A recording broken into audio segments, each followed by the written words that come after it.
your indie source for inspiration and praise. AM 1310, 92.7, 95.1 FM, The Light.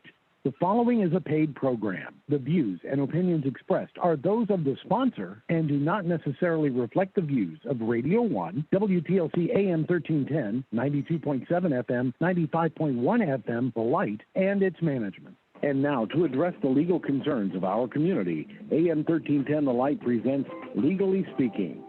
Here is today's host. Good morning, and thank you for tuning in to our show today, the people on our Facebook, our YouTube, and our LinkedIn. I'd like to thank each and every one of you for tuning into our show. Additionally, we will do a series starting today on the current legal issues facing us in our nation capital.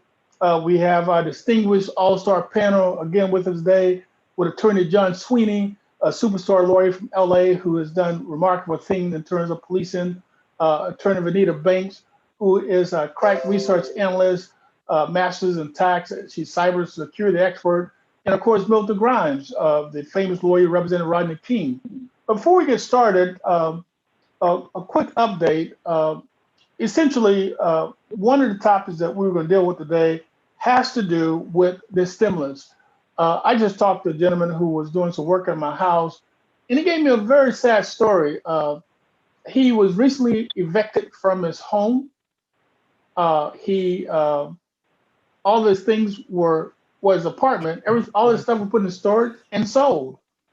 So now he has nothing, and when people were talking about this stimulus bill, there's real people and real life tragedy that's occurring. So with that, we'll start with Attorney Banks today, our crack research analyst. What's the status of this stimulus bill, Attorney Banks? Well, it is moving forward in the Senate. The American Rescue Act would make individual payments of up to $1,400 per individual. There has been a lot of debate and compromise over whether that $1,400 should be distributed to every American. But the latest proposal or the latest compromise is that most Americans will receive a payment of up to $1,400 if an individual's income is less than $80,000. And for families, that maximum amount is $160,000. The individual payments is the biggest part of this $1.9 trillion bill. And a family of four could receive up to $5,600. It is critical that this bill be passed now. It is unfortunate and really unacceptable that the minimum wage proposal of $15 is no longer in the bill. And given the severe food insecurity across this nation and people working for starvation wages, it's just totally frustrating that the $15 minimum wage was not included in the bill. Attorney Bank, one thing that before we go to Attorney Sweeney, that's critical, that was appalling. Not a single Republican senator voted for any of this necessary legislation. Not one. What was shocking, even states like Texas, who certainly need the money right away after this fiasco with their power outage, their government malpractice, where they said deregulations and they had people dying because in a simple storm, they didn't know how to properly insulate their wiring to allow for power. And so they voted against this bill, although the people they represent are adversely hurting. It was just appalling that, in my mind, that these senators will, in unison, vote against necessary legislation that is contrary to the people they represent. The senators from Florida, for example, and Trump ran a socialist campaign in Florida, and now those same people, of course, they need this stimulus money. They need that $1,400. They need the unemployment, which the Democrat originally pushed for $600. Then it was $400, and then Joe Manchin single-handedly, and the Democrat refused to sign. They had a 10-hour stalemate. They dropped it down to $300 per week. And I don't know how many people could actually live off in Indiana, the small token that they're getting for unemployment plus $300. They really needed the $600, but that's my take on it. Attorney Sweeney, what are your thoughts, sir? My thoughts on this whole stimulus bill and wage bill drift toward the fork in the road that Kamala Harris finds herself, because as we all know, she campaigned on a $15 an hour minimum wage guarantee, and that would do wonders for the workers at the bottom of the ladder. It would make a big difference. But now she has to choose between her campaign promise and the working in the administration, and that probably will not be, I'm told, a part of the over $1 trillion COVID relief bill and economic reform. So she's reached a fork in the road, and I would think that she would probably, obviously, have to go with with her administration, with her boss, and it's a shame that that people can't see that the minimum wage worker is struggling, and the current minimum wage does not support anyone's lifestyle, even a person on a sustenance level. It's a very difficult subject, but I'm for the worker. I'm for the person who is struggling, and I would hope that Kamala Harris would, in some kind of way, come through on her campaign promise and kind of push the minimum wage up to $15 an hour as she promised. And it's difficult for her. That's my thoughts on that. John, I'm concerned. What's that? I was going to say to John that I'm concerned about the timing in terms of getting this bill passed, and whether, and I am confident that she will attempt to keep her promise, but the question becomes whether or not that can happen in this bill.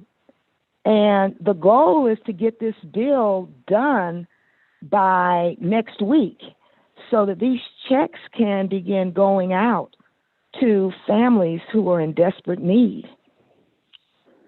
And the debate over the $15 per hour minimum wage, that debate is not over.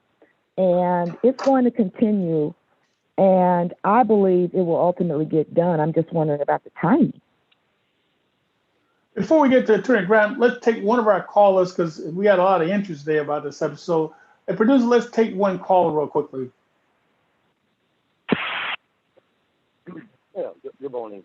Yes, Brother Nate. Thank you. Good morning. How are you doing today, sir? Oh, I'm doing fine. The whole thing with Schumer, Schumer Manchin, it's really discouraging. Even I can't remember her name from Arizona. Democrats, you got power. Why we power? Even the governor. That's Christina Sinema from Arizona. Yeah, Senator. Yeah. That's Christina Sinema, senator from Arizona. Yeah, she was kind of on the fence along with Manchin with the $15 thing and stuff like that. So, Schumer's got to do a better job of getting them to understand you're all in power. You have to do what the Republicans do. The people put you there for a reason. do what people say. When you have a governor of Manchin State who are Republicans and said they need that money, who is he bound down to? We know his daughters over the people who make CEO of the company makes SEP, and I don't know about all that right now. But the point is that the Democrat Schumer, he's got to whip him in the shape, but he can get another majority leader. Going to a couple of legal questions for you. Number one, you heard about what happened in Indiana. I don't know if you can briefly guess about the maybe assault on our legislators a week ago. Wouldn't you pursue that legally or file legal charges when you've been threatened? I was told yesterday that they hadn't done it yet. Robin Shackelford said they hadn't done it yet. But as a legislator, as a citizen, human being, wouldn't you want to pursue charges against those that may want to try to assault you? And you can probably bring your guests up to date to what we're talking about. And then number two, Curtis Flowers got a settlement in Mississippi for $500,000 for being wrongly convicted for 23 years. I guess there's a cap down there in Mississippi. Is this an issue going on around the country in various states where there are caps? Because that's a paltry amount for a man who was falsely in prison for 23 years. And I'll listen to the answers off again. Thank you. Well, that's a lot of different questions. And but I'll first start with Attorney Grimes. Did you hear what the caller was talking about, Attorney Grimes? Yes, I did. I do want to respond to your start out about the stimulus bill. In preparation for this program today, I did a little research, and I'd like to read this if I may. President-elect Joe Biden on Thursday rolled out a coronavirus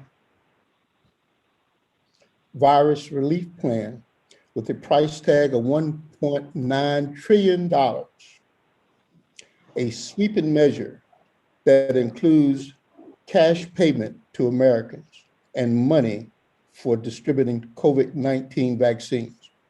Biden says this, and I quote, "I know what I've just described does not come cheaply, but a failure to do so will cost us dearly. Furthermore," he says, "the consensus among leading economists is we simply cannot afford not to do what I'm proposing.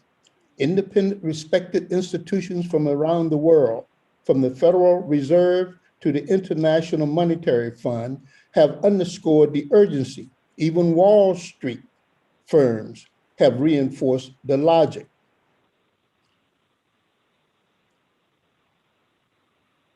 So some of us personally, the extra $1,400 a month may not make a difference. But to a lot of people, Nate, and I'm looking at how the population of the homeless is being increased and how people are losing their housing or even losing the ability to sleep in their cars and campers in some of the cities. The people are in need of this money.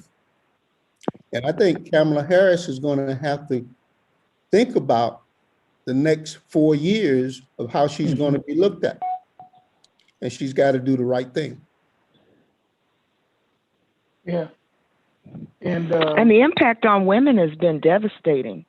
Women are in many situations. There's essential workers. Many are working at the unacceptable minimum wage, sometimes working for $7, $8 an hour in the retail and restaurant industry, many of which those businesses have closed, some of which will never reopen again. Women have taken over or continued to be largely involved in the education of their children, many of which have not returned back to school. They are still running their households, as well as many are taking care of the needs of loved ones, including parents. The mental illness in this country has skyrocketed as a result of COVID as well. And so women have been disproportionately impacted and disadvantaged. And this money is desperately needed for families, many families, to feed their children. There's devastating food insecurity. One of the positive provisions in the American Rescue Act is that it would expand the child tax credit by up to $8,000. And so that's positive. But to dicker over $300 or $400 in terms of the unemployment benefit, it's just simply unacceptable. Well, this is a tragic in my mind. Let me explain why. As a young child, I remember the minimum wage being $1.25 back in the 60s. Maybe a lot of people may not remember that. But I grew up with a large family in the South. And in order to support us, my dad had to work 100 hours a week. There's only 144 hours in a week. He worked 100 hours in order to make $125. Think about that. Back then, there was not overtime provision. And so now we're saying people can live off $7.25 an hour. And so I agree with the progressive in the party that's saying that that's not thinkable in terms of the living wage. $7.25, $280 a week, minus your taxes, you take home about $210. You can't pay rent, you can't buy food, you can't pay utility bills, nor a car payment with that. And so, unless people get food stamp and rental assistance, they're still going to starve. And also, if they have a child, it would even be more overbearing because childcare now in our city runs you about $200 a week. And so, having said that, I'm a firm believer that we must be just as they're pushing to get this stimulus passed, I think the minimum wage is paramount. I think that's an issue that they got to get passed, no matter how they do it. We're experiencing. Sweeney, I think you. Go ahead.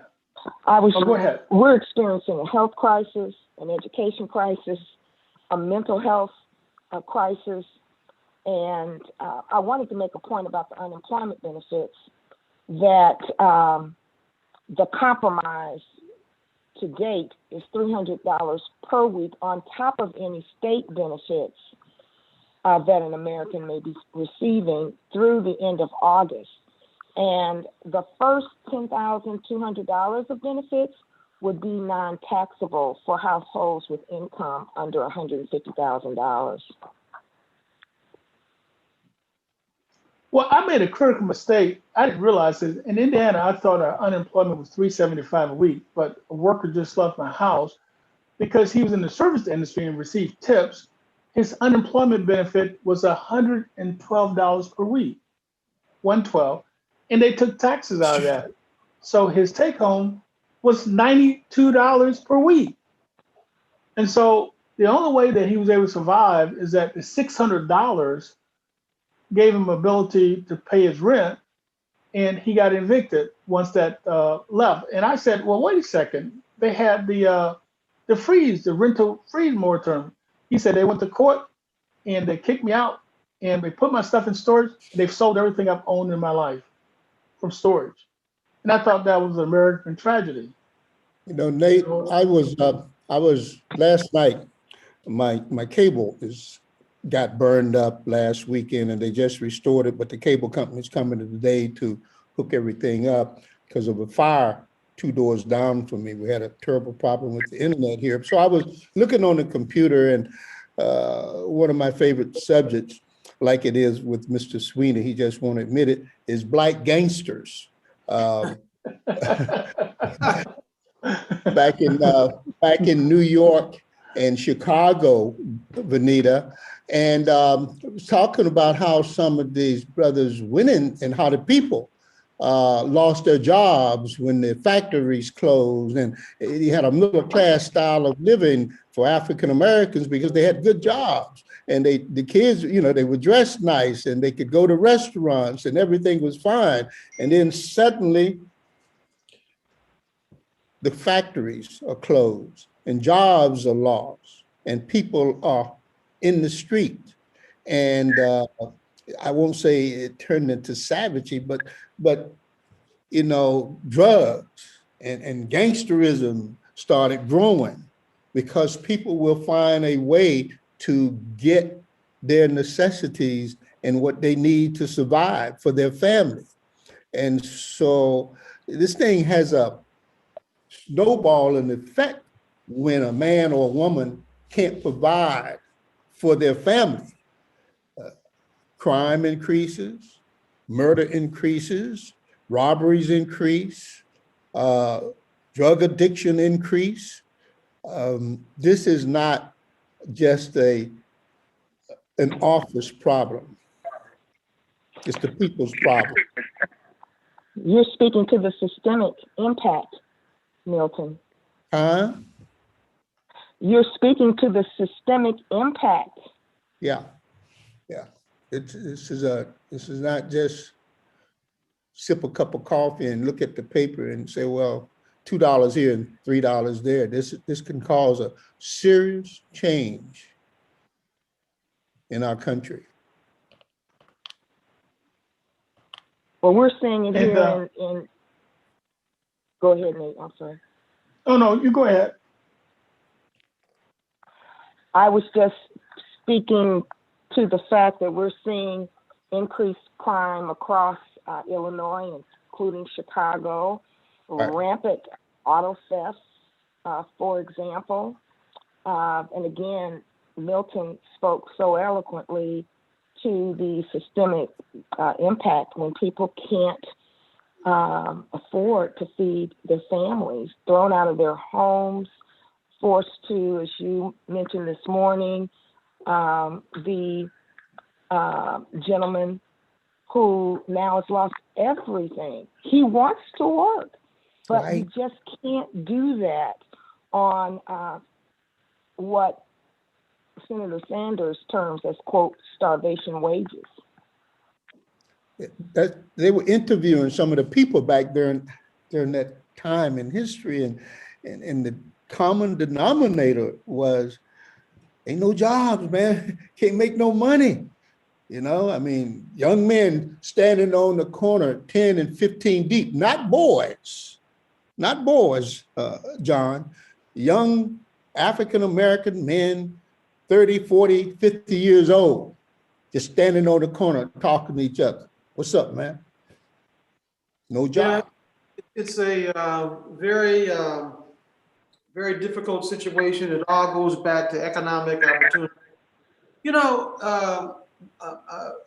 Benita and Nathaniel, there was a case out here in Beverly Hills, right around the corner from my office, where some noontime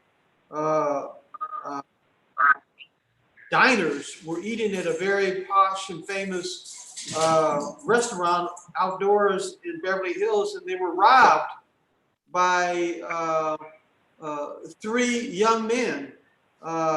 And there has been a spate of robberies of people with Rolex watches, and it's my understanding that most of these are being done by African American youth. And I was thinking the other morning, I said, hold on one second. I was thinking that if you talk about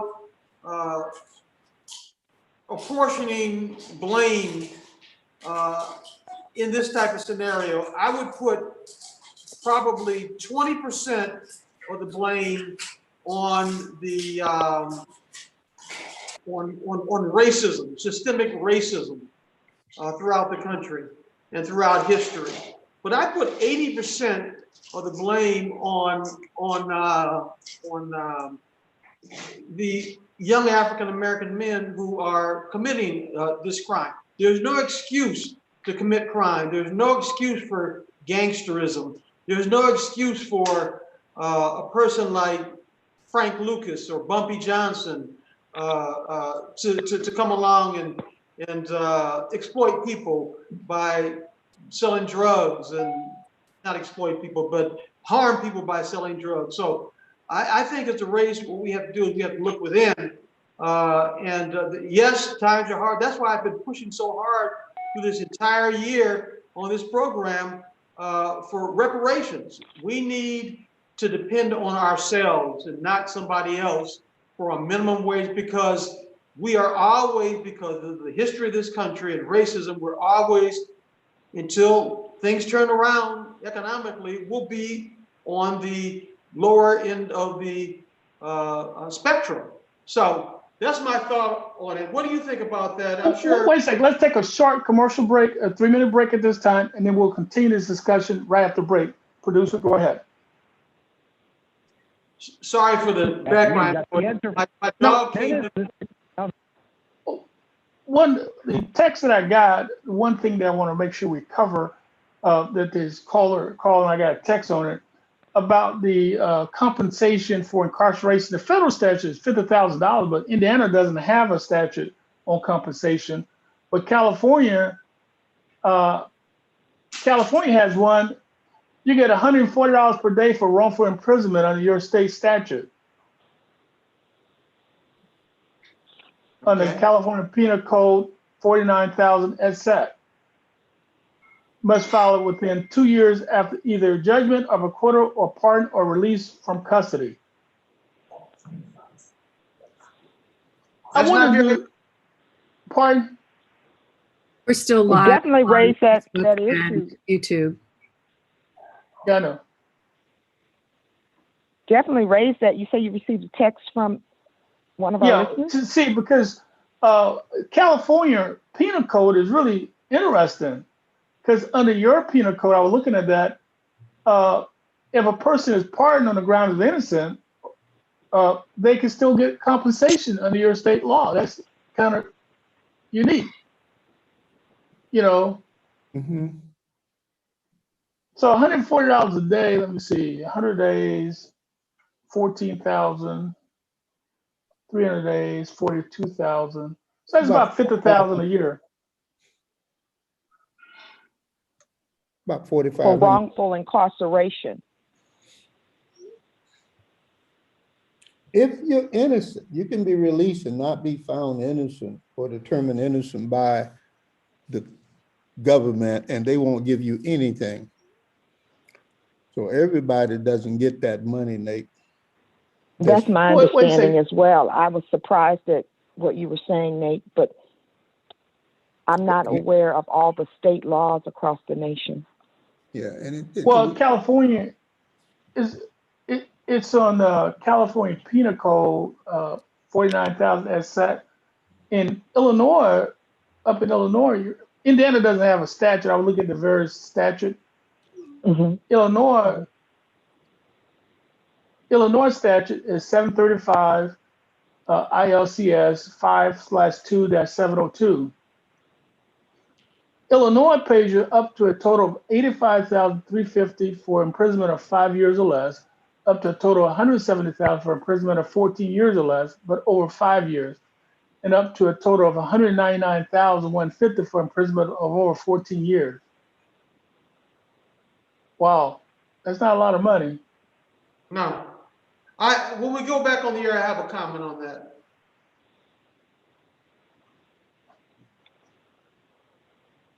I think it's shameful that we even have to talk about this, because the vast majority of the people who are wrongfully incarcerated are African American. It goes back to race. Okay, 25 seconds until we're back on the radio live. And the problem that we get into, though, is that most of the people that are innocent that are incarcerated, they remain in jail anyway, unfortunately. You know, how do you get the resources to get out of jail if you are couldn't afford a lawyer before you went to jail. Most of the time, cases I've seen, they've had really bad or egregious representation that led to their incarceration. You know, or cannot make bail. Most people in jail are unable to make bail. Yeah. Hey, one thing that I was curious about in this Are we back on? this bill, what I didn't understand. Wait a second. We should be on in a second.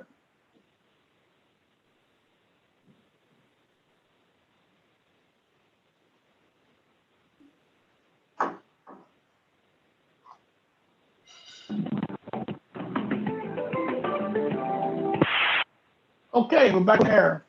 Well, thank you, listeners, for the break. And I think we left off with Attorney Banks. I think was the next person up to discuss the issue. Go ahead, Attorney Banks. Well, John had mentioned the issue of reparations, and I agree with him wholeheartedly that now is the time to seriously consider reparations. And my mentor, the late, great Michigan Representative John Conyers, introduced a reparations bill in Congress every year beginning in 1989 until he retired from the House of Representatives in 2017. And the time is now for reparations to be seriously considered and paid to address the harm and injuries that have been historically heaped upon African Americans going back 400 years, even before 1619. And so during this current session of Congress, Texas Representative Sheila Jackson Lee has introduced House Resolution 40, which just proposes a commission to study and develop a reparation proposal. There's a companion bill introduced by Senator Cory Booker, and I am really pleased that Evanston, Illinois, is the first city in this country to have passed a reparations bill, and it will pay up to $25,000 per eligible resident for housing. And so I'm very happy about that and hopeful that Evanston, Illinois can be a model for the nation. That would be great. Well, one thing I need to point out too, so people could get the historical background, because I'm not sure how much they're teaching this in our nation's schools, because we're in the now generation where we're looking at 24-hour newscasts. But slavery in our country, as I recall, started right around 1600, 1619, and it lasted. For the most part, it didn't end in 1865 like most people think it did, because my grandparents were sharecroppers.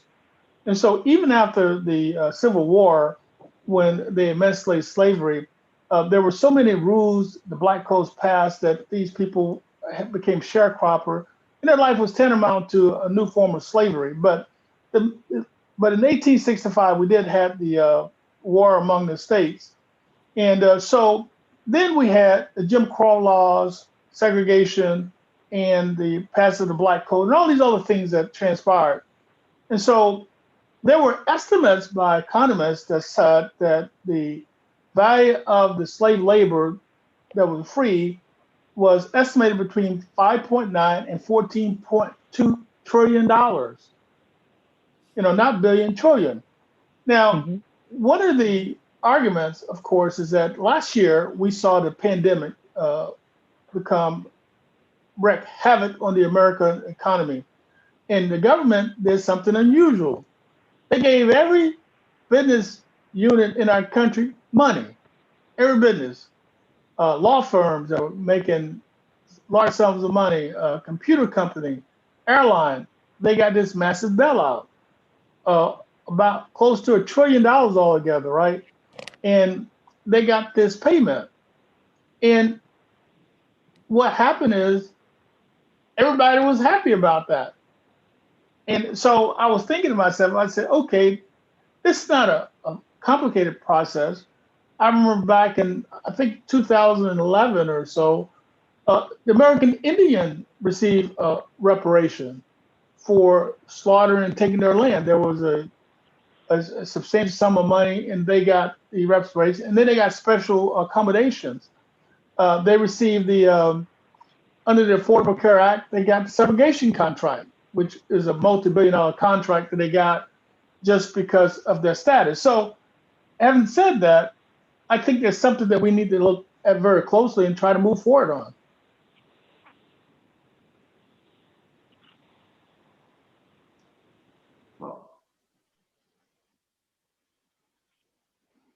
Now, Attorney Banks, you had some additional comments about this issue. You were saying in Evanston they passed a law already that allows $25,000. Up to $25,000 to African Americans that are eligible for the payment. And I'm just looking here. And it's going to be funded by a 3% tax on newly legal marijuana sales. You know, because one of the big questions regarding reparations is, well, who's going to fund it? You know, who's going to fund this $5.9 to $14.2 trillion? And Evanston decided that they would fund, and they have amassed a fund of $10 million, and it's going to be funded by marijuana sales. And it was also mentioned that African Americans were disproportionately arrested, you know, for marijuana, and then of course we're disproportionately not represented currently, you know, in the marijuana sales business. So that is the approach that Evanston is taking. Let me chime in here, if I may. Although I applaud the city in Illinois for the starting the discussion and getting the ball rolling, but $25,000 per household will not won't adequately compensate African Americans for the work that we put in the multi-trillions of dollars that Nathaniel just talked about, estimate of our labor value to the country. And then number two, $25,000 doesn't get you very far because we are so far behind the majority community. It would take centuries and centuries to catch up. I think that this country needs to take a long, hard look at itself and really level the playing field. Otherwise, we're going to have this problem cropping up generation after generation after generation. I was watching some grainy black and white footage of the Watch riots and the shootout of the Black Panther headquarters on Central Avenue here in Los Angeles. And I said, you know what? I said, the same issues are occurring 50, 60 years later. And, and unless we really are honest and take a look at it and how to solve this, it's going to happen again and again.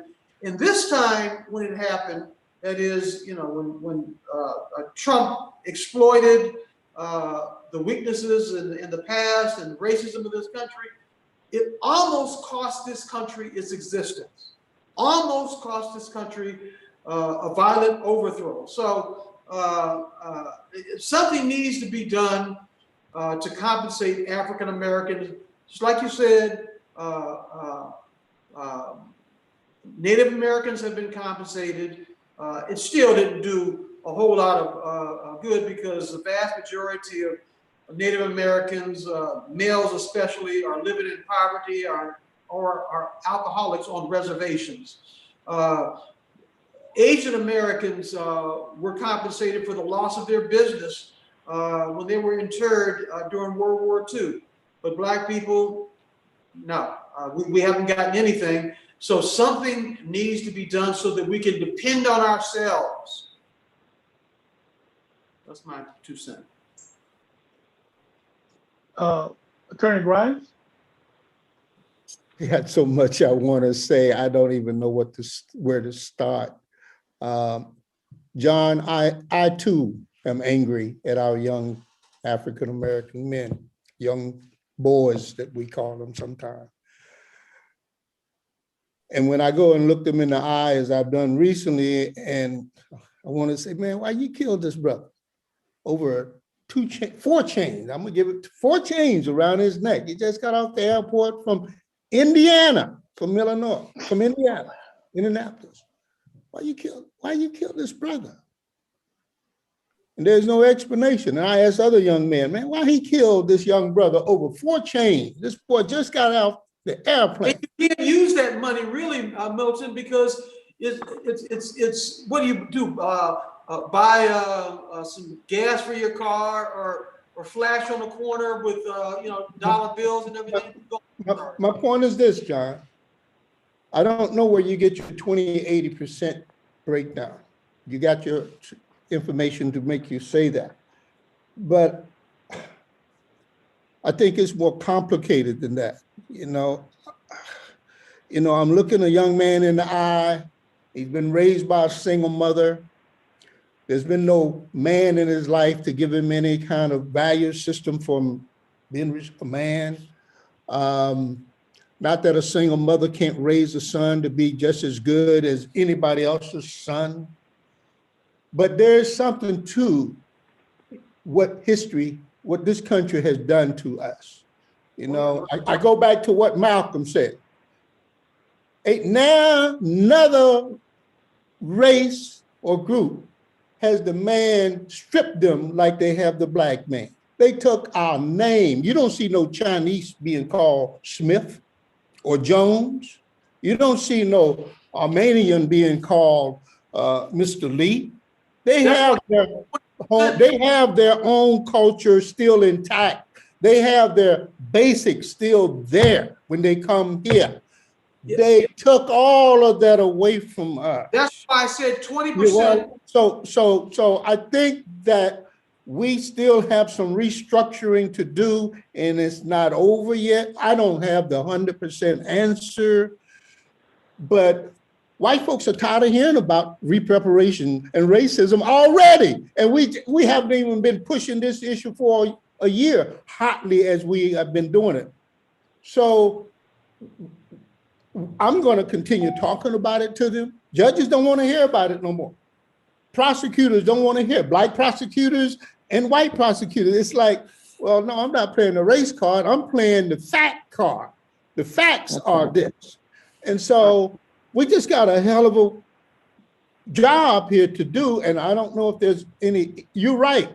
It's the same as it was during the Watts riot, during the Rodney King civil disorder. I won't call it a riot. It's painful. And I'm sorry I don't have the answer, y'all. Yeah, it's a very, very difficult question and set of facts to answer, Milton. If it were easy, it would have been solved by now. But you're absolutely right. And that's why I ascribe 20% of the fault on racism, 80% on the young kids. It may be more than that, because if we continue to use the crutch of, wait a minute, I am like I am because of the racist system. Yeah, it's true, but what are you going to do? Are you going to continue to go to prison for years and years and years to come? No. You've heard me read this manifesto from Washington Supreme Court, where the justices have finally admitted We have been systemically racist for centuries, and it's Of time to course. stop. And That's the this court must system. stop. That's the And court this system. must I stop. gotta tell you, it's going to be centuries more when we're dead and buried. But it's something we can't ignore. Unless we change as a race, do something as a race, we have to do something as a race. It's very, very difficult. You've represented criminal people just like I have over the years. I don't do much criminal. I don't do any criminal anymore. But you ask the brother, why'd you snatch that? Why'd you kill the guy over the chain? Because he was raised by the streets. All he sees is some instant gratification in getting some gold chain. That's his way of life. That's the way Nate just said they pay $175 a day for incarceration. It doesn't cost that much to educate a day. You know, the problem is, Milton, these kids don't want education who are committing these crimes, don't want education. Because we've given them another value system to get them money quickly. I wouldn't want it either. Take time to go to no school. Okay, now hold your thought. Hey, hold your thought for about 3 minutes. This is a very intriguing conversation. Let's go to a quick break and we'll come back in 3 minutes. Thank you very much. Producer, go to the break now. These young people don't have hope. I know we're on the break. Say that again, Vernita. The young people don't have hope. Right. Exactly. Right. Based on so robbery don't mean nothing to them. Killing don't mean nothing, John. Right. And John, I would caution you against percentages. One, I disagree with the 20/80 percentage.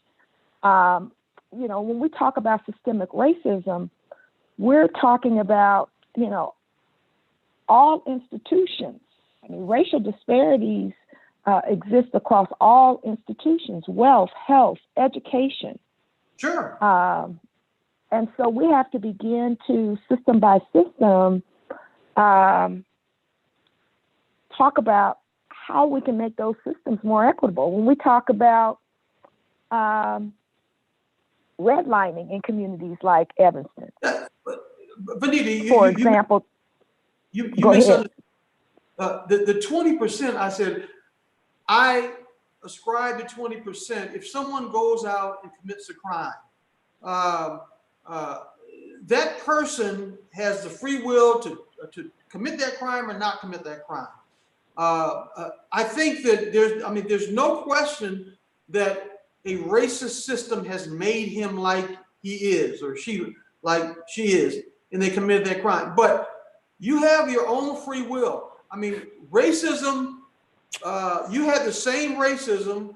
Milton had the same racism against him. Nathaniel and me also. We may have had different parents, maybe smarter or whatever, but still, there are many times that you, even in the legal profession, could have committed a crime, but because of your background, because of your value system, you didn't steal that money from a client or perjure yourself in a court document or something like that. So there's no question that racism is at the base of most of these kids who get in trouble. They never had an opportunity. They never had any hope. I agree. Let me tell you, Vanita, I've studied this, and you're right.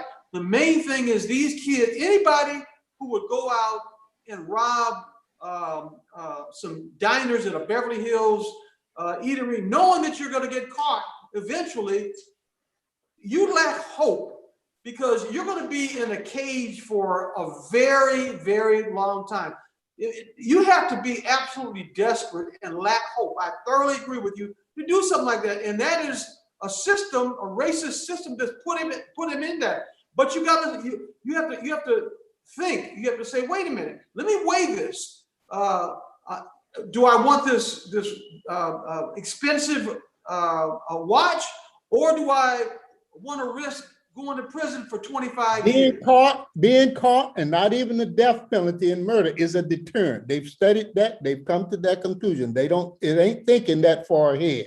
So that's not going to. They have no hope because they have no hope. It all goes back to that. But what I'm saying is that that it's 100% racism that put them in a position where they have no hope. But there you go. on that one crime, you have to be strong enough to say, I am not going out there to rob. Why am I strong enough to say that when Johnny went to college, got a degree, came home, and the cops beat him to death in the front yard? Because the downside of sitting in prison. I'm not justifying it, John. I'm not justifying it, John. I'm just saying when I know you're not trying to justify it, but I know you're trying. Not trying to justify it, Milton. But what I'm saying is that you have your own free will. I understand what caused you to do it, but the deterrent from ever committing these crimes should be that I don't want to go to jail for the rest of my life. I'm in jail. I'm in jail in my neighborhood. I put on my clean white shirt, my nice sandals and my nice slacks, and I'm going to pick up Susie Q, and I get pulled over and I'm laid prone. I'm all dirty now. My day is effed up. Man, why I keep trying to be good? Why I keep trying to go the right way? You understand? Because that's only about 5-10% of the people. 80% of the people in the community. But it's all those kind of things that affect people. I'm a graduate of Dorsey High School, and we just didn't get in trouble during those times. It was, something has gone wrong. Something's a lack of hope or whatever, a lack of values, maybe no father in the household, just like you mentioned before. We have to get back to those days. I don't know the answer. I don't even know why I talked about it. I think part, and this has been the ongoing debate over, the years. And I think that an apology would go a long way toward helping to heal many of our people's diseased minds. And I say that to address the issue that you're speaking to, John. We need that to move forward. I think that with reparations and an apology, a national apology that finally just says, thank you. We appreciate the fact that we're sorry about, the violence, the injury, the inhumane treatment, the atrocities. That would be, I think, a pivotal moment that would begin to help to heal truth, accountability, before you can move toward reconciliation. I thoroughly agree with you, and I would accept an apology, but the problem is these white folks don't want to apologize, and I'm not going to beg them to apologize. I want money to be reparations. That way we can become independent of a racist system and take care of our own. That's what I'm pushing for. These white people and these Congress folks and they aren't going to apologize. Trump said it best about a year or two ago. Unless we change back to the way we were, America is not America anymore. What he was saying was that unless white people are in charge, it's really not America, because America was founded on racism with slavery and white folks on top. And that's how they want it. And that's why they don't ever want to apologize. I'm not going to beg them. What we need to be compensated and move on. Not move. I don't advocate a separate state or anything, but economically, we need to depend on ourselves. One final thought I want to get out there, and then Nathaniel, you can take back over. I was out at a scene of a police shooting, and I was walking through with a film crew from a local news station, and this person who was shot was walking to a convenience store on Wilmington Avenue in the Compton area. And the convenience store was only about 50 yards from his apartment. And I walked into the convenience store, and it was owned by, it was a little small hole in the wall type thing. It was owned by an East Indian merchant. And I said, you know, Korean merchants, it used to be white merchants in that area, and now East Indian merchants. Why not black merchants? You know, why not buy from your own? Why not all that farmland in Compton, that rural farmland in Compton could be turned into, or lots could be turned into farmland. So anyway, we need to depend on ourselves because it's never going to change. I've been waiting, and I'm in my late 60s now. I've been waiting for this change to come. It's not going to come. We have one racial attitude. We got one additional a minute before to close our show. Any closing comments real quickly, Milton and Attorney Banks? Benita, I'm always willing to ditto what you say, so why don't you go first? Go ahead. Well, I was going to say this has been a riveting discussion, and I'm looking forward to continuing it. We will do part two. Ladies and gentlemen, we come to the conclusion of our show on WTLC AM and FM. We will continue the discussion next Saturday, same time. You can check it out on YouTube, Facebook, and LinkedIn. So thank you for listening in. And I'm sorry, the callers, we didn't get to you today, but I promise you we'll answer your question next week. Until then, stay safe. Make sure you get your vaccination, particularly here in Indianapolis. They open up all types of sites. Go out there, because the one thing that we've learned about the vaccination, folks, is that it prevents death. We do not have any recorded cases where a person contracted the virus and died after they had the vaccination because of the disease process. So thank you for listening in, and God bless and keep you until we talk next Saturday. Thank you. All right, guys. Bye-bye. I won't be here next Saturday. I'll tell you later about that. Okay.